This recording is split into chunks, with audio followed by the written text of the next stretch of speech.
Perhatikan tangan saya untuk Anda. Saya akan memperlihatkannya untuk Anda.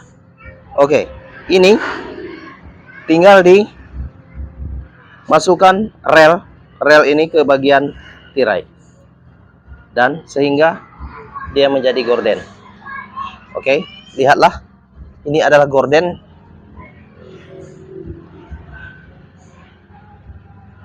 Oke, perhatikan tangan saya untuk Anda, karena tutorial gorden ini adalah untuk Anda. This is for you.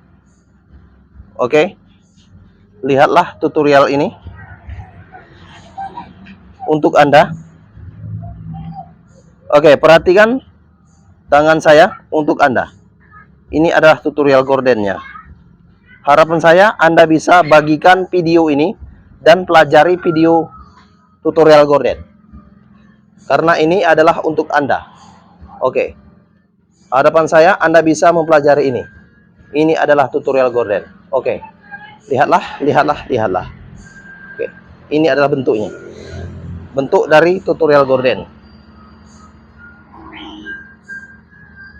Bergelombang antara kiri dan kanan.